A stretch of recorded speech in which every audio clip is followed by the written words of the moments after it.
Muibi, Ya, cerita favorit kita dimulai dari gue ya. Kebetulan gue udah nemu cerita yang pengen gue bagi lagi. Gue pengen cerita pengalaman mistis tentang suatu tempat. Bukan gedung kosong, rumah angker, atau bahkan kuburan. Tapi ini cerita tentang pabrik. Cerita ini kiriman dari Iqbal, pegawai baru yang hampir aja jadi calon tumbal buat pabrik tempat kerjanya di sekitar Tangerang.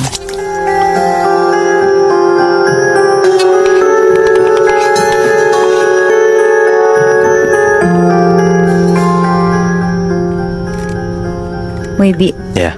kalian pernah gak sih kalau misalnya ngelewatin satu jalan, tapi jalan itu tuh terkenal banyak kejadian kecelakaan atau tragedi? Kata orang sekitar sih mereka bilang itu jalanan tuh jalanan maut, atau kawasan seseorang yang emang udah ditandain untuk jadi tumbal. Aduh, kalau gue ngelewatin jalan itu, gue pasti deg-degan sih. Jadi gue mau ceritain pengalaman seorang laki-laki yang kita sebut aja namanya Iqbal. Iqbal itu umurnya sekitar 25 tahun dan dia kerja di salah satu pabrik di Tangerang. Nah, dia tuh kerja di sana karena emang terkenal kawasan industri yang maju gitu. Jadi Iqbal tertarik lah buat kerja di sana. Tapi dia tuh kerja di sana cuma sekitaran 2 bulan aja. Nah, bentar kan itu 2 bulan. Kenapanya gue ceritain nih. Oke. Jadi pas sebulan Iqbal mulai kerja di sana, banyak banget tuh berita simpang siur yang didengar sama si Iqbal lewat teman-temannya. Katanya ada yang bilang jalanan sekitar pabrik itu banyak banget makan korban. Tapi si Iqbal tuh juga gak paham kenapa makan korban, karena kelihatannya juga normal-normal aja tuh jalanannya. Jadi singkat cerita, 2 bulan Iqbal kerja di sana, ada hal-hal yang aneh yang dialamin sama si Iqbal sendiri. Jadi pernah Muibi, waktu itu harusnya jam 6 tuh Iqbal udah pulang kerja. Tapi bosnya Iqbal tuh tiba-tiba manggil Iqbal dan bilang buat nyelesain beberapa kerjaan dulu. Jadinya mau gak mau si Iqbal tuh jadi lembur kan. Nah, pas si Iqbal lembur, dia tuh cuma lembur di situ berdua sama si bosnya ini, laki-laki namanya Pak Ardi. Pak Ardi tuh posisinya di ruangan dan Iqbal juga di ruangan bareng Pak Ardi untuk ngebantuin nyusun berkas-berkas yang ada. Nah, sekitar jam 11 malam, tiba-tiba Iqbal tuh kebelet buang air besar. Ke toilet pabrik lah dia, yang posisinya tuh ada di bawah. Ruangan Pak Ardi tuh ada di lantai atas, di lantai 2. Nah, pas Iqbal lagi jalan ke bawah, tiba-tiba Iqbal tuh kayak gak denger suara gitu Moibi. Suara perempuan kayak ngerintih kesakitan gitu. Iqbal mikirnya salah satu teman kerja pabriknya ini kan. Langsung tuh si Iqbal agak lari cepat buat nyamperin sumber suaranya. Nah, karena sumber suaranya dari bawah dan di bawah tuh luas banget, jadi si Iqbal ini tuh berusaha nyari kan sumbernya di mana. Karena suaranya ini tuh juga tiba-tiba hilang gitu. Jadi si Iqbal juga sempat kebingungan lah di situ. Akhirnya Iqbal berusaha tuh jalan ke arah toilet. Dan pas udah mau sampai toilet, tiba-tiba kedengeran lagi suara perempuan yang ngerintih kesakitan itu. Tapi dari dalam toilet perempuan. Iqbal di situ kayak ngetok-ngetok dulu tuh. Halo halo, ada orang. Terus sampai suara teriakannya tuh makin lama makin kenceng. Dibuka langsung lah sama Iqbal pintu kamar mandinya. Tapi pas dibuka gak ada siapa-siapa Muibi. Nah, karena dia ngelihat gak ada siapa-siapa, akhirnya Iqbal langsung masuk ke toilet laki-laki tuh. Dia buang air besar sambil main HP. Tapi si Iqbal nih orangnya emang gak penakut sama sekali ya. Jadi dia tuh cuma mikir, ya udahlah, setiap tempat juga pasti ada penunggunya. Akhirnya dia udah selesai nih. Dia bersih-bersih, terus keluar dari kamar mandi. Si Iqbal nih langsung cuci tangan di wastafel pakai sabun. Nah, pas Iqbal lagi cuci tangan Muibi, air kerannya itu tuh dari yang warnanya bening tiba-tiba tuh berubah jadi warna merah. Di situ si Iqbal tuh kaget banget, dia spontan lah teriak. Loh, tapi si Iqbal tuh masih positive thinking dengan mikir, oh mungkin ini air kecampur-campur limbah. Soalnya kan dia juga kerja di pabrik kan. Ditutup langsung lah kerannya sama si Iqbal. Dia ngambil tisu, dia keringin tangan, terus dia langsung jalan lagi lah ke arah ruangan Pak Ardi. Begitu sampai ruangan Pak Ardi, si Iqbal cerita tuh ke Pak Ardi kalau tadi tuh dia dengar suara perempuan ngerintih, ditambah air keran wastafel berubah warna jadi merah. Si Pak Ardi dengarnya cuma bilang, ngantuk kali lu Bal, udahlah abis ini kita balik aja yuk. Dan mereka langsung tuh mau balik di situ. udah siap-siap dan lain-lain, langsung tuh Iqbal nyalain motornya, disusul Pak Ardi nyalain mesin mobilnya. Nah, pas udah pulang, Iqbal sama Pak Ardi tuh beda arah. Si Iqbal belok kanan, Pak Ardi ke kiri. Pas baru banget nyetir motornya, Iqbal tuh ngerasa ngantuk banget di malam itu. Kayak matanya tuh udah kerip-kerip banget gitu loh Muibi. Tapi dipaksa nyetir sama si Iqbal. Dari pabrik ke rumahnya tuh kira-kira 1 jam perjalanan tuh. Dan pas masih di area deket pabrik, karena jalanannya juga gelap banget, si Iqbal tuh cuma bisa ngeliat pakai lampu motornya doang tuh. Nah, si Iqbal ngeliat tuh dari jauh ada perempuan yang lagi jalan di pinggir jalan sambil nunduk gitu. Pas ngeliat itu perasaannya si Iqbal tuh udah gak enak, dia udah mulai takut tuh di situ. Terus di situ dia langsung baca-baca doa gitulah. Soalnya dia tuh yakin si perempuan ini tuh bukan perempuan manusia. Ya. Akhirnya pas si Iqbal udah mau ngelewatin si perempuan yang di pinggir jalan ini, Iqbal langsung nancep gas tuh kenceng banget biar dia gak ngeliat perempuan ini. Nah, akhirnya berhasil tuh si Iqbal ngelewatin perempuan ini. Pas Iqbal ngeliat ke belakang Muibi, bener tuh udah gak ada siapa-siapa.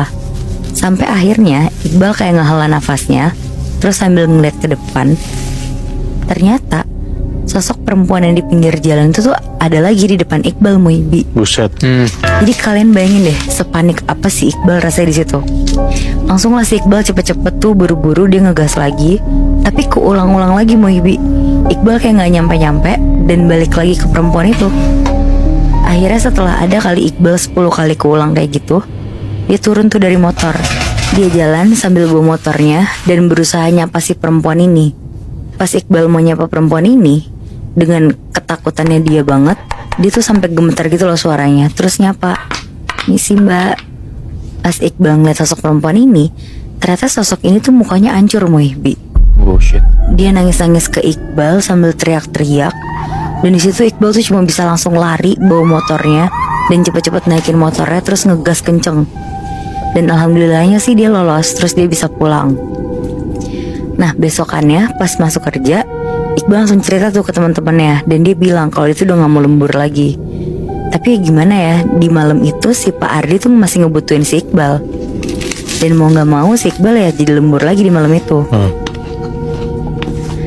Dan pas lagi lembur, di situ Iqbal tuh bener-bener hati-hati banget karena gak mau hal yang sama terjadi lagi ke si Iqbal kan. Sekitar jam 9 malam, lagi-lagi Iqbal bener-bener sakit perut dan harus banget buang air besar. Jadi ya udah tuh Iqbal nyalain HP-nya, dia buka YouTube dan dia pasang ayat-ayat Al-Quran lah buat temenin dia. Sampai di kamar mandi, dia selesain buang air besar. Habis itu dia cepet-cepet tuh langsung mau ke atas nyamperin Pak Ardi. Tapi si Iqbal tuh lupa Muibi, dia malah cuci tangan di wastafel yang sama kayak kemarin. Akhirnya keluar lagi tuh air warna merah dari keran yang sama itu. Tapi kali ini tuh udah bukan air warna merah aja Muibi. Pas dicium sama Iqbal, airnya tuh bau amis darah dan keluar kayak gumpalan-gumpalan darah juga dari situ. Oh shit. Iqbal langsung mual kayak mau muntah dan dia benar-benar langsung pulang tanpa bilang apapun ke si Pak Ardi ini. Iqbal juga udah gak muncul lagi ke pabrik besokannya dan dia mutusin untuk resign lah dari sana. Wah gila. Dan beberapa hari kemudian Iqbal langsung cerita tuh ke tantenya yang kebetulan tuh ngerti sama hal-hal gaib kayak gitu. Dan ternyata Muibi, kata tantenya, Iqbal itu ngalamin kejadian itu karena mau dijadiin tumbal perusahaan selanjutnya. Anjing. Oh shit. Gila, untung banget sih Iqbal punya tante yang bisa ngelihat kayak gitu ya. Iya, Kalau misalnya nggak jadi cabut, ya bisa jadi amit-amit Iqbal udah kena tuh. Gila-gilaan sih. Udah lembur, mau dijadiin tumbal pula. Brengsek banget ya. Ngomongin Jakarta, gue yakin pasti top of mind lo kalau misalnya ditanya tentang TPU paling horor itu Jeruk Purut kan. Iya, bisa dibilang ya. Tapi lo tau gak Bi, nah, tempat atau kuburan mana lagi yang ternyata gak kalah serem dibanding TPU Jeruk Purut? Kalau gue pribadi ya, setelah gue baca cerita ini, gue akhirnya sadar ada the next TPU Jeruk Purut itu ada di TPU Pondok Rangon, Jakarta Timur. Oke. TPU yang terkenal banget sama keberagaman jenazah yang dikuburin di sana, mulai dari tokoh besar, tokoh keramat, korban tragedi 98, bahkan sampai korban-korban pandemi COVID-19 itu semua ada di sana. Cerita ini dikirim sama sebut aja namanya Adul. Dia kebetulan tinggal di Cibubur dan satu malam tuh Adul lagi main di daerah rumah temennya di sekitaran Bambu Apus, Jakarta Timur. Lebih tepatnya dia diajakin sama salah satu temennya buat ikutan tawuran lawan STM lain, Bi. Nat. Karena malam itu Adul sama geng-gengan yang menang tawuran, makanya sebelum pulang tuh mereka kayak ada perayaan kecil-kecilan gitulah di rumah temennya itu. Sebenarnya di situ Adul tuh udah disuruh buat nginep aja sama temennya. Soalnya udah malam banget, takutnya ditambah tiba-tiba dikeroyok kalau ketemu di tengah jalan gitu sama musuhnya kan. Iya. Tapi nggak tahu kenapa Adul lebih milih tidur di rumahnya. Lagian secara jarak pun juga nggak terlalu jauh dari rumah temennya ke rumah Adul gitu. Belum lagi ditambah lewatin jalan tikus, lewat TPU Pondok Rangon itu udah jelas yang nggak bakal ketemu siapa-siapa, nggak bakal ketemu sama musuhnya gitu. Tapi niat buat istirahat di rumah itu ternyata nggak segampang itu buat Adul, Bi. Atau bahkan bisa dibilang dia beneran nggak bisa istirahat bahkan. Kenapa kayak gitu? Karena dia baru sampai rumah aja beneran di pagi hari. Soalnya beberapa jam dia kejebak di TPU Pondok Rangon. Jadi kalau lo berdua belum bayang ya, si TPU ini tuh beneran gede banget, Bi. Dan sama kayak pemakaman-pemakaman lain di Jakarta, ada jalan cukup gede di tengah makam, cukup kali buat kayak 2 mobil lalu lalang gitu.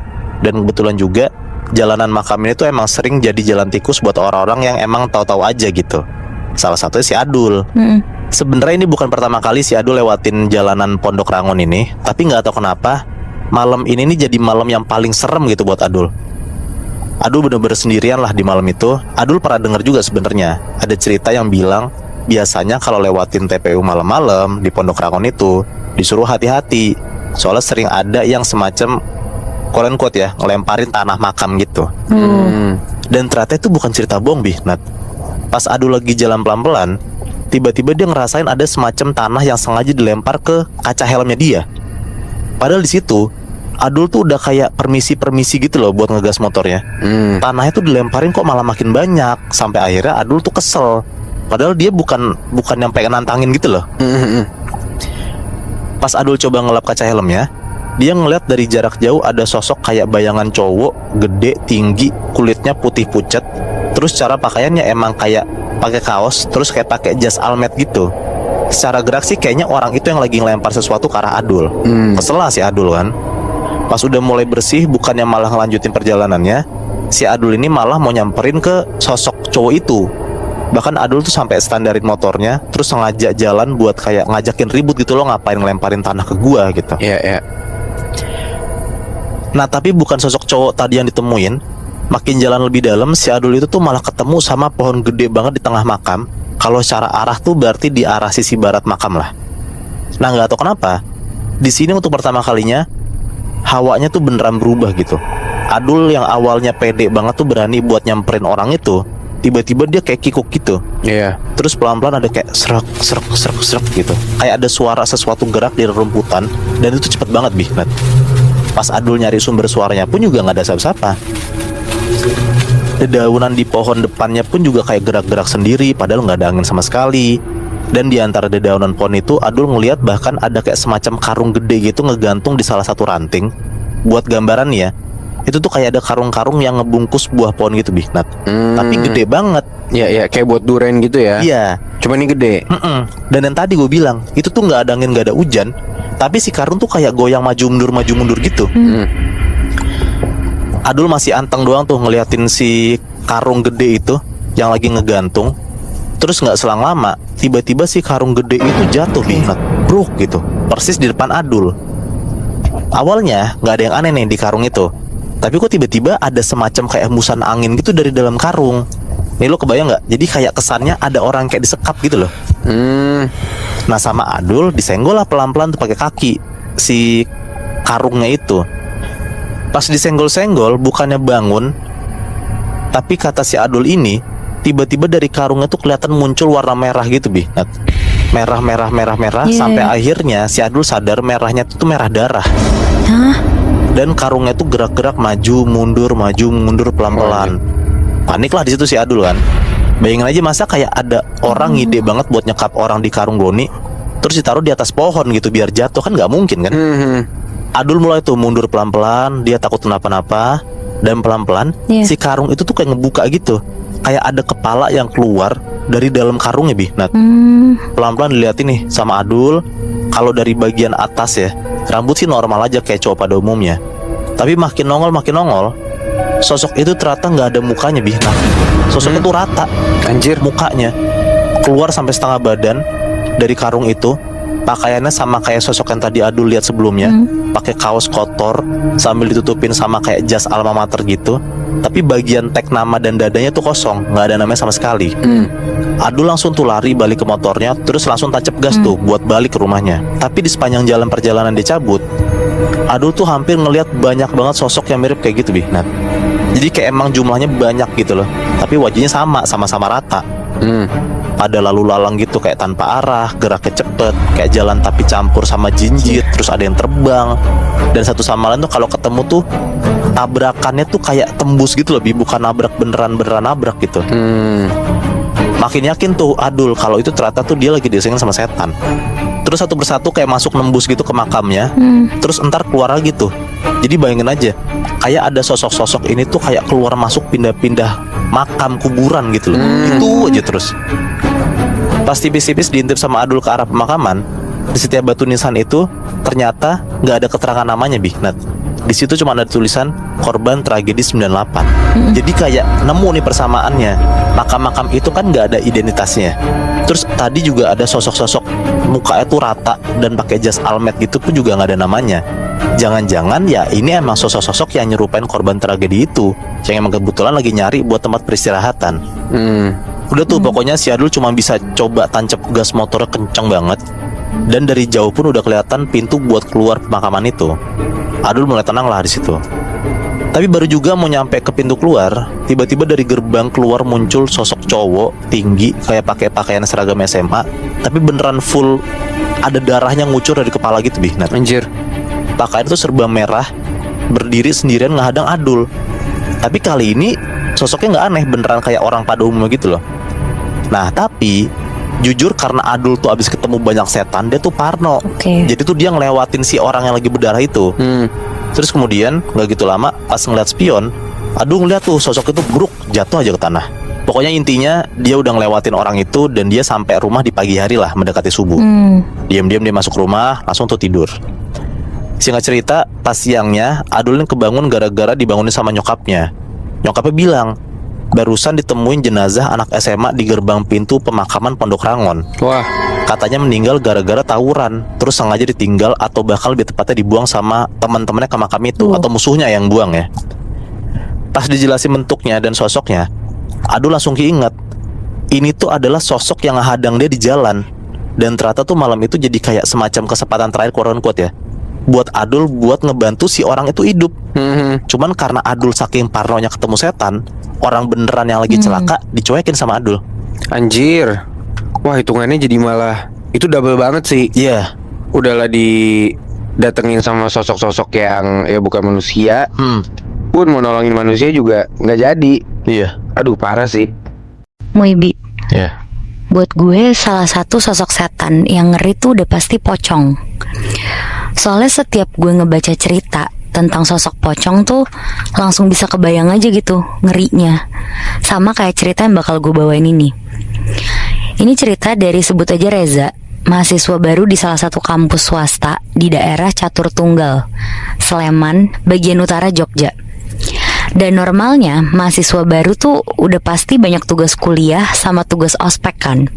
Nah, si Reza ini selalu ngerjain sama temen-temennya, bahkan sampai malam di sekitaran kampus, khususnya di gedung-gedung deket area parkiran belakang yang baru aja selesai dibangun tuh awal tahun kemarin. Buat gambaran aja, jadi si area parkirannya ini tuh letaknya agak menjorok di pojok kompleks kampus. Terus di sana tuh udah ada 2 pohon trembesi tua yang tinggi banget. Bentuknya tuh kayak bonsai gitu, tapi gede sama rindang. Sekilas sih emang gak ada yang aneh, sampai akhirnya ada satu malam si Reza ini kebetulan parkir motor di parkiran belakang. Dan pas dia pulang malam-malam sekitar jam 11 malam, pas dia lagi jalan nyamperin motornya, ternyata di situ tuh tinggal dia sendirian. Pas si Reza lagi naik ke motornya, tiba-tiba banget langsung kecium bau aneh. Di situ dia tuh nyium bau melati kuat banget. Si Reza ini sampai ngelihat ke sekeliling dan dia tuh refleks ngeliatin ke arah pohon trembesi itu. Di situ Reza kayak ngelihat ada sesuatu yang ngegantung di salah satu cabang pohonnya itu. Warnanya putih terus goyang pelan-pelan. Di situ Reza nyoba buat positive thinking aja tuh, mikir kalau yang dia lihat barusan itu tuh bendera atau banner putih. Dia pelan-pelan langsung cabut dari situ, tapi masih di area parkiran belakang kampus nih. Katanya di situ angin tuh tiba-tiba kenceng banget, dan pas Reza ngeliat spion motornya, katanya nih di situ Reza tuh bisa ngeliat kalau kain putih tadi yang dia anggap bendera itu beneran ngibas-ngibas kenceng, terus kedorong lepas dari cabang pohon itu dan terbang beneran kayak kain. Tapi pas menyentuh tanah, tiba-tiba bentuknya tuh berdiri tegak, jadi kayak emang jadi badan ngisi gitu di dalam kainnya. Dan itu tuh bentuknya beneran jadi pocong Bi. Posturnya tinggi, tegak, terus bekas tanah basah tuh udah ngotorin semua sisi kafannya itu. Dan mukanya beneran udah kayak tengkorak lapuk gitu. Dan yang lebih seremnya lagi, katanya kelihatan banget dari spion kalau si pocong ini tuh kayak ngambil ancang-ancang buat lompat. Dan pas lompat, jarak lompatannya ini beneran jauh kayak semi terbang gitu. Anjir. Saking jauhnya, tiba-tiba tuh udah ada persis di belakang Reza. Bukan di belakang motornya ya, tapi beneran di atas jok motor belakang Reza. Si Reza nih cuma langsung ngebutin motornya aja buat pergi dari situ sambil terus-terusan baca doa karena dia takut banget tuh. Singkat cerita, setelah kejadian malam itu, bisa dibilang Reza ini tuh trauma lah buat bawa motor dan parkir di area belakang kampus. Makanya buat beberapa hari berikutnya, dia mutusin buat jalan kaki.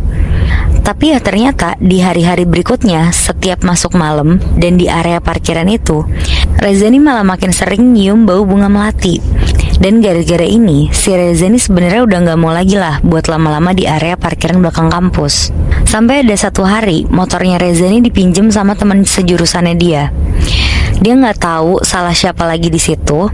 Pokoknya Reza ini udah bilang, pokoknya kalau ntar ngembaliin motornya langsung ke kosannya dia aja. Tapi temennya ini malah bilang ke Reza kalau dia ini buru-buru mau pergi. Jadi dia tuh mau janjian di area parkiran belakang kampusnya, dan jamnya itu tuh setelah Isya. Di sini ada nyeselnya juga nih si Reza udah minjemin motor. Tapi ya gimana lagi, daripada nanti motornya nggak ada yang ngejaga terus hilang. Akhirnya mau nggak mau di malam itu dia nyamperin lagi lah ke area parkiran belakang. Dan masih sama juga, parkiran itu tuh kalau udah malam sepi, nggak ada motor satupun di sana. Reza udah sampai di tempat itu dari jam 8 malam, tapi temennya ini tuh belum juga datang. Dia nyoba ngehubungin temennya, jawabannya cuma OTW, gitu-gitu aja terus. Di situ Reza mutusin buat nunggu sambil duduk di salah satu tangga gedung. Nah, tangganya ini tuh ngadep ke arah parkiran sendirian. Akhirnya sambil terus main HP, nggak selang lama dari situ, tiba-tiba kedengeran lah suara duk duk duk. Bukan suara langkah kaki, ini tuh lebih mirip suara kayak sesuatu yang kebungkus sama kain terus mantul-mantul di atas permukaan keras. Dan karena ini kedengeran terus menerus, akhirnya si Reza ini gak fokus, terus dia jadi takut. Akhirnya dia ngambil headset buat dengerin lagu kenceng-kenceng, seenggaknya dia jadi gak ngedenger suara itulah. Tapi pas di jeda-jeda perpindahan lagu, kan ada space beberapa detik kosong tuh, gak ada suaranya. Tiba-tiba tuh kedengeran ada suara yang masuk ke kuping kanannya Reza, terus ngomong, "Tolong buka kain ini, tolong." Di situ Reza langsung buru-buru nyopot headsetnya, terus dia deg-degan banget dan sebadan-badannya langsung merinding tuh di situ. Dan barengan sama dia buka headset, tiba-tiba ada suara bruk kenceng banget kayak suara motor jatuh. Reza di situ langsung cabut dari tangga itu buat nyamperin sumber suaranya. Takutnya itu beneran suara motor dia kan yang jatuh. Tapi pas dia lihat lagi, masih nggak ada motor satupun tuh di area parkirannya. Di situ Reza langsung lari ngelilingin tempat itu sambil nyari motornya tuh. Pas dia lagi lari, akhirnya si Reza ini tuh jatuh ke depan kenceng banget, kayak kesandung sesuatu yang gede gitu. Dan pas Reza ngeliat ke arah depannya dia, ternyata udah ada badan gede tiduran gitu aja, full pakai kain putih dari atas sampai bawah. Tapi bentuknya tuh kayak nggak ketutup rapat gitu, kayak ada beberapa ikatan yang lepas. Dan ya sesuai tebakan dia, bener itu pocong yang kemarin itu. Terus sosok ini tuh tiba-tiba kayak berusaha berdiri gitu tinggi banget, masih ngebelakangin si Reza. Terus karena tadi katanya ada beberapa ikatan yang lepas, jadi kata Reza pas pocong ini berdiri tuh pelan-pelan kain kafan yang nutupin badan dia tuh juga lepas. Jadi di depan Reza detik itu juga tuh ada kayak sosok orang berdiri telanjang dada ngebelakangin dia, tapi badannya tuh udah kurus banget, sisa tulang doang. Udah gitu beberapa tulangnya tuh juga udah mulai lapuk terus nyampur tanah gitu.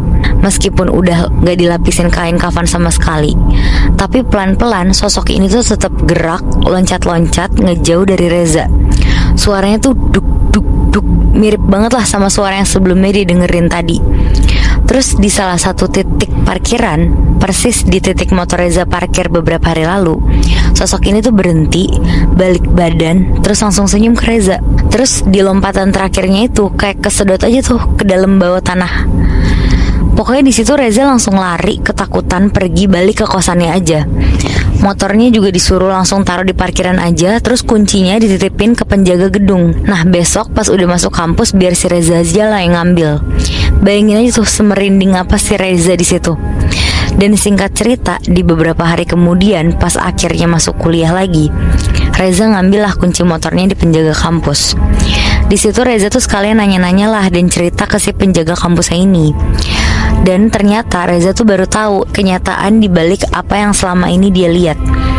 Kata penjaga kampusnya ini, dulu si lahan parkiran kampus ini tuh aslinya makam keluarga, tapi udah lama gak kepake. Nah pas pihak kampusnya mau ngebeli tanah ini, gak ada satu orang pun yang ngaku punya makam ini. Jadi ya langsung digali, dicor, dan dijadiin buat parkiran. Jadi bisa dibilang beberapa mayat tuh gak dipindahin secara layak lah, atau jadinya sembarangan banget.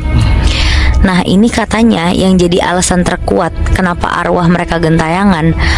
Karena secara kebudayaan dipercaya kalau arwah yang gak dipindahin atau gak dilepasin secara semestinya, itu tuh bisa jadi semacam earthbound spirit atau gentayangan karena masih ngerasa memiliki daerah tersebut.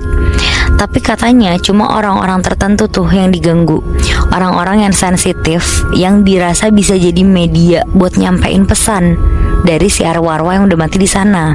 Dan berarti salah satunya ya si Reza ini. Tapi intinya titipan si Reza ini buat kalian semua dimanapun kalian berada. Kalau nyium bau bunga melati tanpa sebab, coba lihat sekeliling. Kalau nggak ada apa-apa langsung pergi aja dari tempat itu. Terus kalau kalian dengar suara loncat-loncat dari arah belakang, jangan sekali-kali kalian noleh. Karena bisa jadi yang loncat itu emang jasad yang belum dikafanin dengan baik buat pergi. Gila sebenarnya banyak banget sih ya ciri-ciri kedatangan setan gitu ya. Kayak tadi lo contohnya ada 2 ya kan. Bahkan gue pernah dengar ada kayak bau pandan tuh. Iya. Itu gendruwo Pocong atau juga. ya pocong juga ya. Itu pocong emang serem banget sih anjir. Cuman kalau misalkan digangguin atau disampaikan pesan karena dia belum tenang atau dia ngerasa dia yang punya wilayah itu gitu ya, menurut gua jadi merepotkan sih. Karena gimana ya, maksudnya orang kan kesana nggak tahu apa yang akan terjadi ya, dan niatnya juga nggak buruk gitu. Cuman kenapa sampai ditunjukin gara-gara dia sensitif, itu sih yang menurut gue bikin sebel. Iya, dan bukan tanggung jawabnya dia juga kan. Bener. Nyampein.